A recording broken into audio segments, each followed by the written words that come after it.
G'day, Garth Callender here. I just want to do a really quick video. My wife's been at me saying, stop getting grumpy about things, talk about it. So I'm going to do that. Social distancing, people understanding their part in slowing the spread of the COVID-19 virus. I'm not sure we're getting it just from my observation. So what am I going to offer? So I used to provide methodologies and frameworks around personal risk assessment for people that used to work in somewhat spicy environments where there's security risks. So I thought I'd offer that as a solution because I think it's highly relevant to today's society and what your role is. So personal risk assessment, two axes, likelihood, consequence.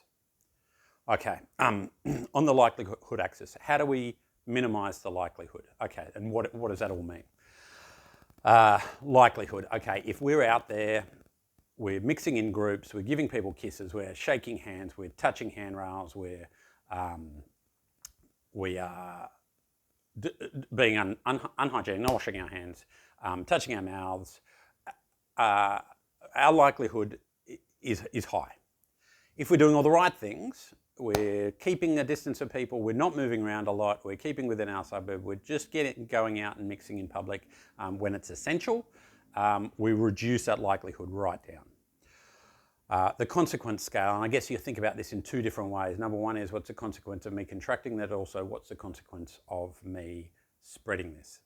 In this environment, they're kind of one and the same, but there's also the second part, which is that consequence is going to increase as the numbers of the virus increase, because if the healthcare system falls over, the consequence also starts rising right up. If you have a think about what you're doing, the way you're living your life, what you want to do is you want to plot that. So what's my likelihood against what's my consequence? And it'll give you a number out here somewhere. Google risk matrices. Just have a look at what they look like if you haven't seen them before.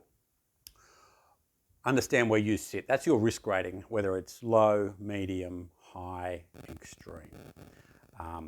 So for example, like I said, if you're out and about, you're doing all the wrong things, your likelihood's high.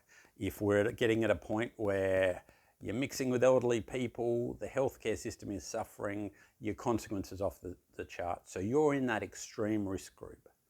If you're staying home, if you're doing all those personal hygiene things, if you're doing the social distancing piece, your likelihood's low. If we manage to keep the spread low, if we don't mix with those vulnerable in our society, we keep the consequence low. So you're down here in the low, maybe medium. So think about how you can not be that guy up here, but rather be the guy down here, because that is how we slow the spread. Okay, I've probably said enough. Share this as much as you like. Happy with some feedback, absolutely. I'm doing some business stuff on LinkedIn. I'll probably share this on Facebook and LinkedIn, and maybe even do a bit more of a polished video some other time, but I thought it was important to get this message out there now. Stay safe, take care, don't be this guy. Okay.